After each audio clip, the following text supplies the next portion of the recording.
Alhamdulillah Rabbil alamin wa bihi nasta'in ala umuri dunya wad din. Wassalatu wassalamu ala asyrafil mursalin Sayyidina Muhammadin wa ala alihi wa sahbihi ajma'in, amma ba'du. Assalamualaikum warahmatullahi wabarakatuh. Memanjatkan puji syukur kehadirat Allah Subhanahu wa ta'ala yang membimbing untuk berada di sebuah majlis yang dicemburui oleh ramai para malaikat untuk datang menghampiri kepada majlis-majlis seumpama ini.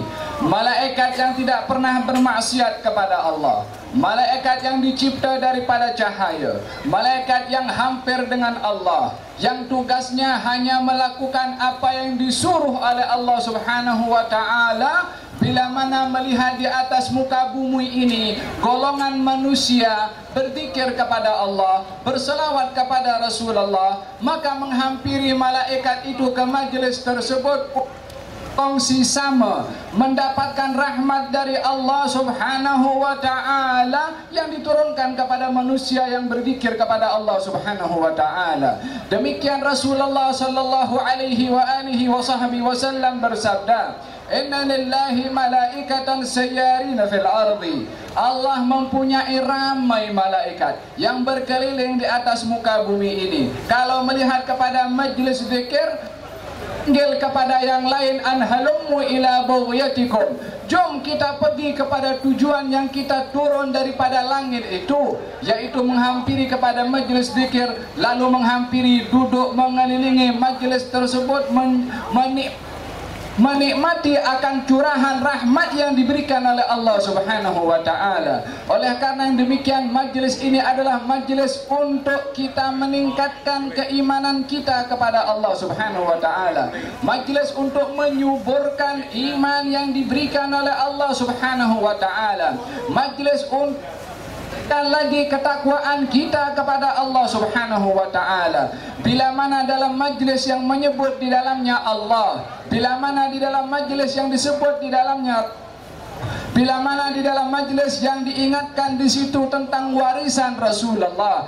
bila mana di dalam majlis yang di situ ada doa harapan kepada Allah Subhanahu wa ta'ala tidak turun rahmat, di mana lagi akan turun rahmat dari Allah Subhanahu wa ta'ala? Maka kita bersyukur kepada Allah Subhanahu wa ta'ala akan nikmat yang diberikan oleh Allah. La in syakartum la azidannakum. Kalau kamu bersyukur akan ditambahkan nikmat itu oleh Allah Subhanahu wa ta'ala. Wa la in kafartum inna adzabi lasyadid. Tapi kalau kamu kufur akan nikmat Allah Subhanahu wa ta'ala, ketahuilah bahwasanya azab Allah itu adalah amat pedih dan amat berat. Siapa yang dapat menanggung beratnya dan pedihnya azab dari Allah Subhanahu wa ta'ala, semoga Allah melindungi kita daripada azab Allah Subhanahu wa ta'ala.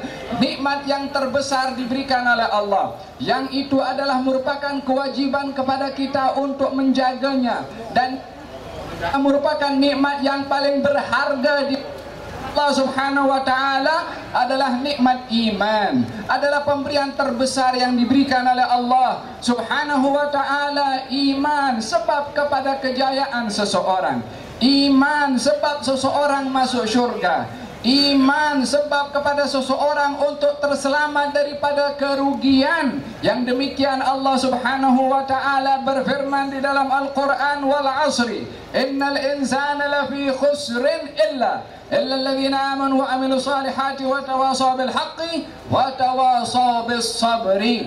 Demi masa, sesungguhnya manusia di dalam kerugian. Tak kira orang itu tua ataupun muda ataupun kanak-kanak, tak kira dia berumur berapa, tak kira jantinanya apa, tak kira jawatannya apa, tak kira kaya ataupun miskin. Innal insana lafi khusrin. Semua manusia itu berada di dalam kerugian, illa, kecuali terdapat golongan tertentu dikecualikan oleh Allah yang tidak rugi. Siapa di sini yang dapat memahami akan makna daripada pengecualian Allah Subhanahu wa ta'ala, maka dia akan termasuk orang-orang yang berjaya dan beruntung di dunia dan juga di akhirat. yang kalau tidak menghayati maka dia rugi walaupun orang lain kata untung. Dia adalah rugi walaupun orang lain kata berjaya, bila mana tidak mempunyai 4 kriteria yang disebutkan oleh Allah Subhanahu wa taala di dalam Al-Qur'an. Innal insana lafi khusrin. Manusia semua merugi illa alladziina amanu, kecuali orang-orang yang beriman. Diletakkan iman dalam kaidah pertama, dijadikan iman kaki kepada semua amal perbuatan. Wa amilus salihat, dan orang-orang beramal saleh. Wa tawassaw bil haqqi, ingat mengingatkan dalam kebenaran. Wa tawassaw bis sabri, dan juga ingat mengingatkan di dalam kesabaran. 4 kriteria ini yang tidak rugi kata Allah Subhanahu wa taala. Maka hendaklah masing-masing daripada kita melihat dan menghayati, adakah 4 perkara ini ada kepada diri kita untuk kita tidak tergolong daripada orang-orang yang merugi. Semoga Allah Subhanahu wa taala menganugerahkan kepada kita semua iman, amal saleh, ingat mengingatkan kebenaran, dan juga di dalam kesabaran. Semoga kita termasuk orang-orang yang tidak rugi di dunia dan juga tidak rugi di akhirat. Amin, Allahumma amin.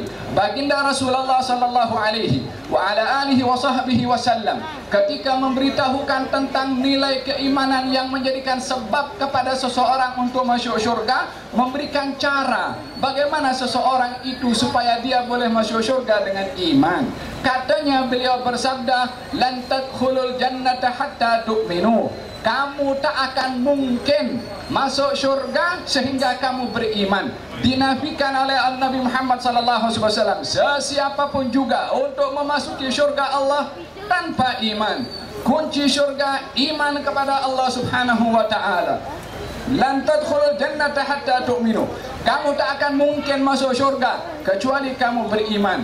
Lalu baginda bersabda, walan tu'minu hatta tahabbu. Kamu tak akan dikatakan beriman kecuali kamu saling kasih mengasihi satu dengan yang lain.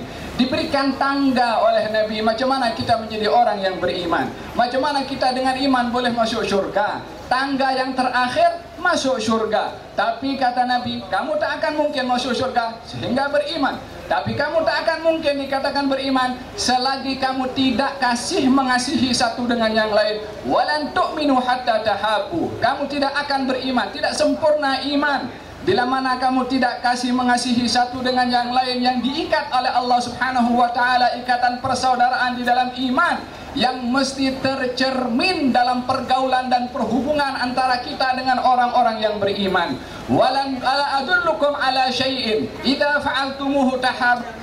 Mahukah kamu, kata Nabi, kutunjukkan akan amalan yang dengan amalan itu kamu boleh masuk syurga, yang dengan amalan itu kamu boleh kasih mengasihi, yang dengan kasih mengasihi kamu akan dikatakan beriman, yang dengan beriman kamu akan masuk syurga. Tahu apa kamu supaya boleh kasih mengasihi satu dengan yang lain? Afsyus salama bainakum. Sebarkan salam di antara kamu. Sebarkan salam, bukan hanya kita mengucapkan assalamualaikum, bukan hanya itu sahaja menyebarkan salam, walaupun itu adalah merupakan bahagian daripada salam. Tapi kalimat assalamualaikum itu adalah dimaknai, dihayati isi kandungannya, supaya seseorang yang mengucapkan salam kepada orang lain, yang dengannya boleh kasih mengasihi, yang dengannya boleh beriman, yang dengannya boleh masuk syurga, hendaklah memahami arti daripada assalam. Arti daripada assalam adalah man salimal muslimuna min lisanihi wa yadihi. Orang yang Islam itu Muslim adalah orang yang orang lain selamat daripada mulut dan juga tangannya, kata Nabi sallallahu alaihi wa ala alihi wasallam. Bila mana kita mengucap pada orang lain, maka kita sudah menjamin keselamatan kepada orang tersebut daripada bahaya dan keburukan kita, bahaya keburukan lisan kita, bahaya dan keburukan anggota tubuh badan kita, kerana kita sudah mengucap salam kepada orang tersebut. Ini adalah makna daripada assalam yang diajarkan oleh Nabi Muhammad sallallahu alaihi wa ala alihi wasallam, yang dengannya seseorang boleh mencapai kepada derajat keimanan dan masuk syurga Allah Subhanahu wa taala. Hadirin dan hadirat yang dirahmati oleh Allah, Anda semua termasuk orang-orang yang beriman kepada Allah, yang kita memohon agar supaya iman yang diberikan oleh Allah Subhanahu wa taala kepada kita itu berkekalan sehingga kita berjumpa dengan Allah Subhanahu wa taala. Oleh kerana iman yang Allah berikan itu adalah merupakan rahasia yang tak seorang pun tahu. Adakah penghujung daripada hayatnya dia akan meninggal dalam keadaan iman atau tidak? Oleh kerana demikian Nabi bersabda dalam hadis yang sahih diriwayatkan oleh Imam Muslim, baginda bersabda bahwasanya seseorang yang melakukan amal perbuatan yang baik sehingga dia antara dia dengan syurga adalah hanya satu hasta sahaja, lalu ditentukan oleh Allah dengan kitab kalau dia akan melakukan perbuatan yang jahat, maka meninggal dalam keadaan dia berbuat yang jahat, maka dia akan dimasukkan neraka oleh Allah Subhanahu wa taala. Sebaliknya orang yang dia melakukan perbuatan yang tidak baik sehingga pada penghujung hayatnya diberi hidayah oleh Allah, berbuat perkara yang baik, lalu meninggal dalam keadaan berbuat baik, dimasukkan syurga oleh Allah Subhanahu wa taala. Penghujung kehidupan adalah rahasia pengetahuan dan ilmu Allah Subhanahu wa taala yang tak seorang pun daripada kita mengetahui keadaan apakah yang akan kita berpisah daripada muka bumi ini untuk berjumpa dengan Rabbul Alamin Subhanahu wa taala. Dan kita memohon kepada Allah Subhanahu wa taala agar supaya kita diberikan husnul khatimah alal iman insyaallah. Yuthabbitullahu alladhina amanu bil qawli tsabit fil hayatid dunya wa fil akhirah. Allah Subhanahu wa taala menetapkan perkataan yang tetap dan kuat, yaitu kata-kata iman kepada seseorang yang dikehendaki oleh Allah di dunia sebelum meninggal dan juga di akhirat ketika berjumpa dengan Allah Subhanahu wa taala. Akan tetapi, pernahkah kita berfikir bagaimanakah iman yang sampai kepada kita ini sampai kepada kita? Mungkin sebahagian daripada orang berfikir, saya lahir daripada keluarga orang beriman, maka saya menjadi orang yang beriman. Seseorang yang cerdik pandai, dia akan menyiasat daripada mana datangnya iman ini, siapa yang memperjuangkan iman ini, sehingga kita menjadi orang yang beriman, yang memperjuangkan iman ini sehingga sampai kepada kita, sehingga ramai daripada di dunia ini dipenuhi dengan orang-orang yang menuhankan Allah Subhanahu wa taala, daripada seorang yang mengorbankan tenaganya, hartanya, waktunya, segala yang dimiliki untuk membawa iman ini disebarkan sehingga ke hari ini. Disebabkan oleh karena seseorang yang pernah terlepas giginya daripada mulutnya karena mempertahankan, memperjuangkan iman, daripada seseorang yang pernah mengikat perutnya dengan 2 batu disebabkan oleh kerana kelaparan yang memperjuangkan untuk membawa iman, yaitu Nabi Muhammad sallallahu alaihi wa ala alihi wa sahbihi wasallam dalam peperangan Khandaq. Sayyidina Jabir bin Abdullah meriwayatkan tentang keadaan Rasulullah sallallahu alaihi wa ala alihi wa sahbihi wasallam ketika diberitahukan oleh para sahabat, ya Rasulullah, kami menggali parit ini karena untuk membuat halangan daripada musuh memasuki Madinah, maka menjumpai batu yang begitu besar dan batu itu tidak boleh dipecahkan. Kata baginda Rasulullah, biar saya turun untuk saya pukul batu itu dan dipecahkan. Nabi turun mengambil mekwal itu, cangkul untuk memecahkan batu.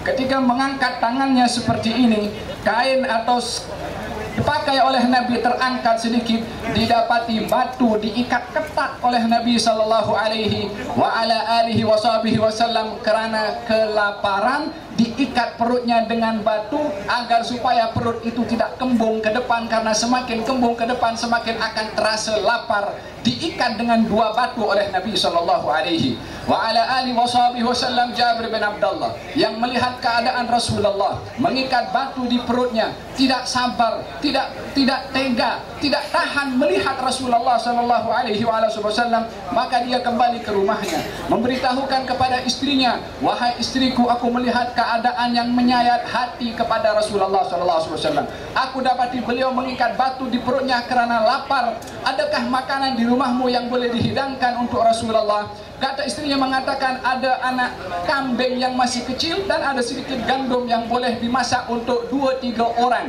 Kata istrinya. Kata Jabir bin Abdullah, okey, kalau begitu aku bagi tahu Rasulullah untuk memanggil 2-3 orang untuk makan di rumah kita. Kata istrinya, pergilah, aku akan memasaknya. Dipotong anak kambing itu, dimasak oleh istrinya. Jabir bin Abdullah panggil ke Rasulullah dengan berbisik-bisik, ya Rasulullah, di rumah saya ada makanan cukup untuk 2-3 orang.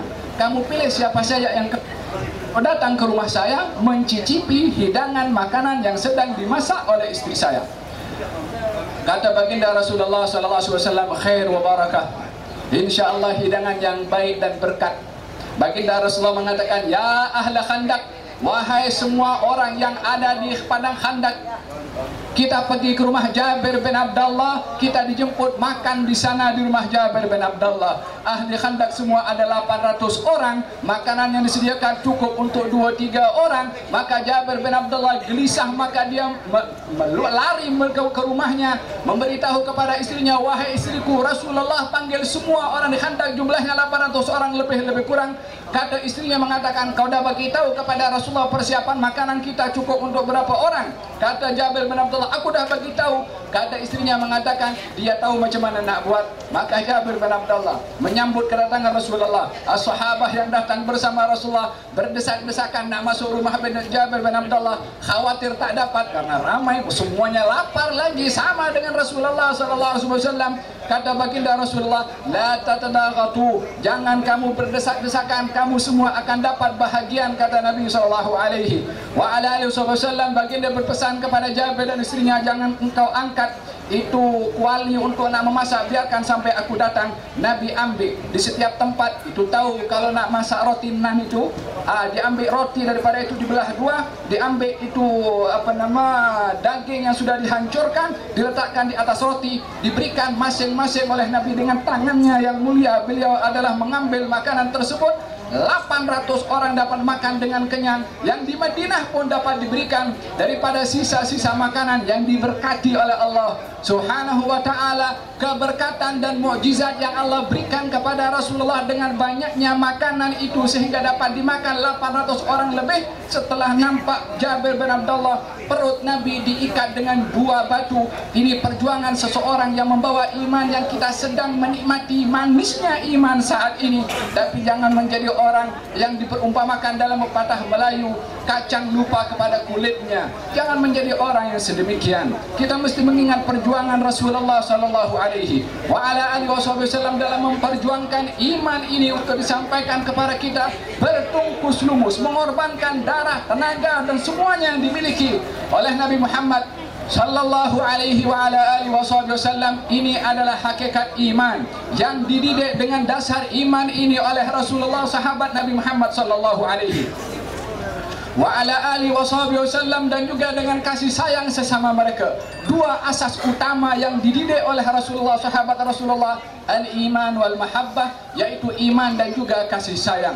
Diterjemahkan iman dan kasih sayang itu oleh sahabat Nabi Muhammad sallallahu alaihi wasallam, sehingga perumpamaan kasih sayang mereka diungkapkan oleh Allah di dalam Al-Qur'anul Karim. Tetapi tidak ada yang dikasih sayangi oleh sahabat Nabi Muhammad kepada orang lain melebihi daripada kasih sayang mereka kepada Nabi Muhammad wasallam, karena menumpahkan kasih sayang kepada baginda Rasulullah adalah merupakan bahagian kesempurnaan iman.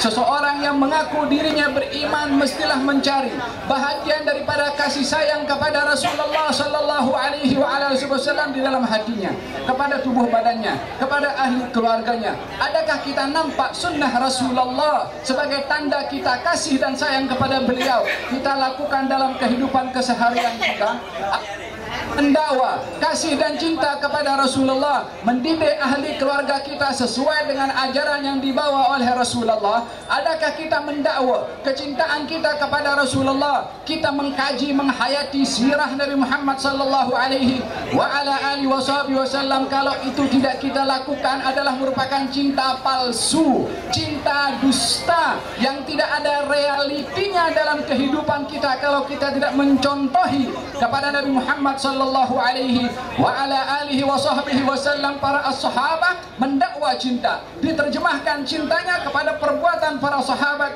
Nabi Muhammad sallallahu alaihi wasallam. Seorang dua anak-anak yang mungkin menjadi teladan kepada kaum muda di zaman kita sekarang ini. Bagaimana mereka membela Rasulullah karena jasa Rasulullah, iman yang dibawa oleh Rasulullah, mempertahankan Rasulullah sallallahu alaihi wa ala alihi wasallam.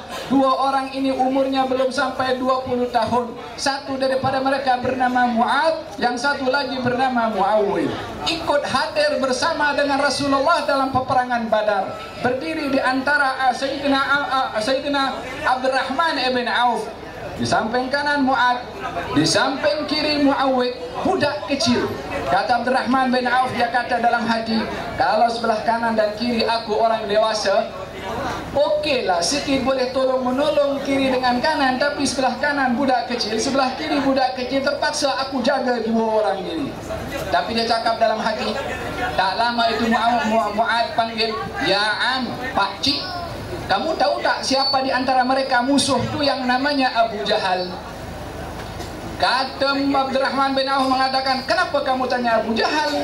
Mu'ad mengatakan, jangan kuat-kuat suara kamu. Nanti aku punya brother sebelah sana dengar apa kamu cakap. Nanti dia lebih dulu pergi kepada Abu Jahal sebelum aku.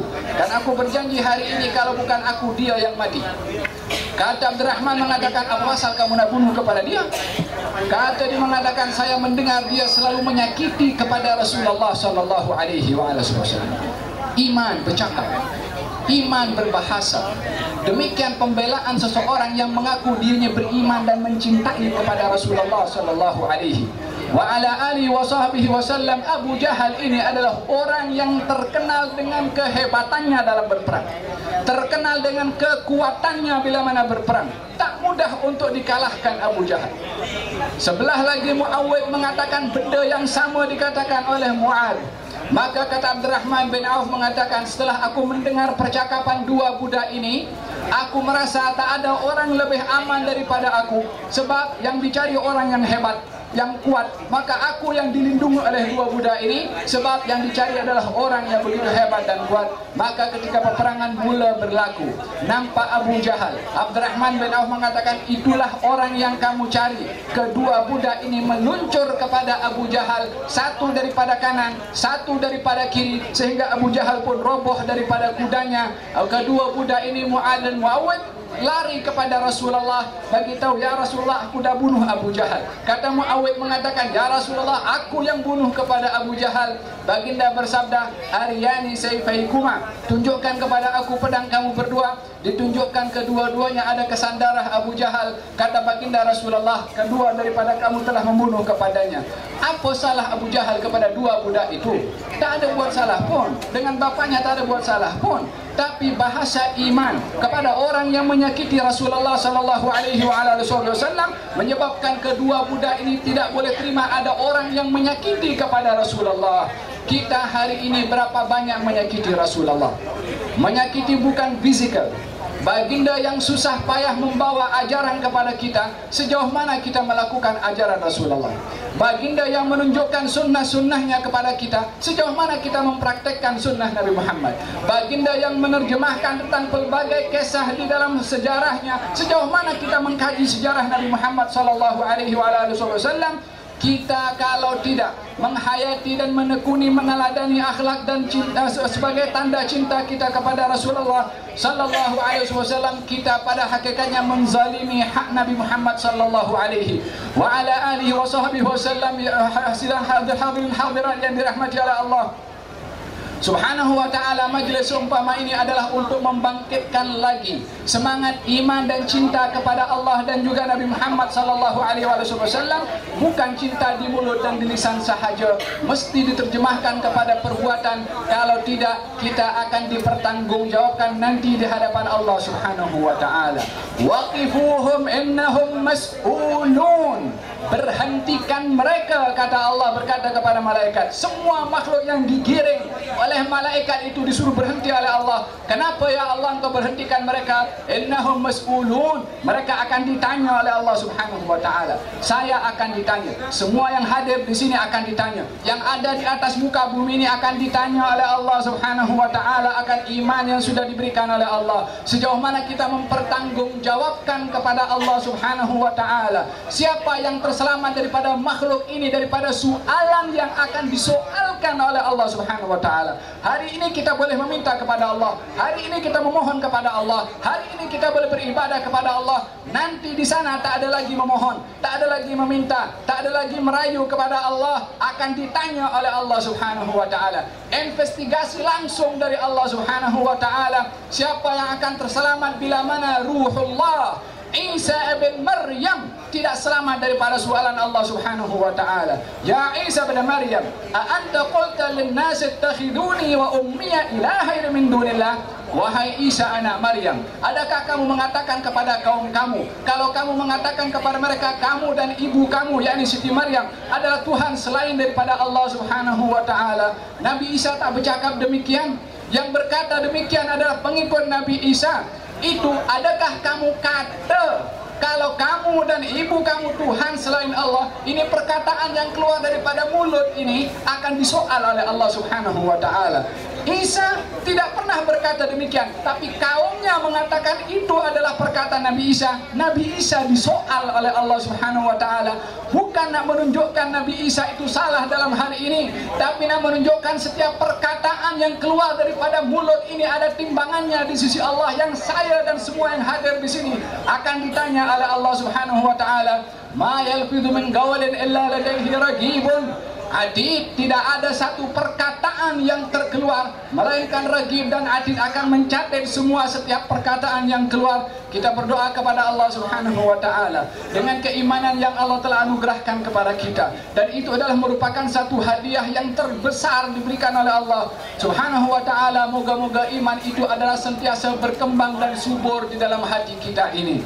Semoga Allah Subhanahu wa taala menjadikan keimanan yang diberikan oleh Allah membuahkan kasih sayang sesama kita, maafkan sesama kita, mempererat pertalian persaudaraan sesama kita. Dan moga-moga Allah Subhanahu wa taala menjadikan kita ketika berpisah daripada dunia ini ditetapkan dalam keadaan iman untuk diterima oleh Allah Subhanahu wa taala. Dan moga-moga Allah Subhanahu wa taala berkati kita semua yang hadir di sini, diberikan rahmat oleh Allah, pengampunan oleh Allah, darjat yang tinggi oleh Allah Subhanahu wa taala. Dan moga-moga Allah Subhanahu wa taala berkati kepada semua penganjur dengan dihadiri adalah Datuk Seri Jamil Khair dan juga Datuk Abdul Aziz dan semua yang hadir di sini, semua barisan penganjur. Moga-moga Allah Subhanahu wa taala tingkatkan iman kepada Allah Subhanahu wa taala kepada mereka dan juga kepada kita. Diangkat darjat kita oleh Allah Subhanahu wa taala dan digolongkan dalam golongan orang-orang yang diridhai oleh Allah Subhanahu wa taala. Amin Allahumma amin. Wassalamualaikum warahmatullahi wabarakatuh.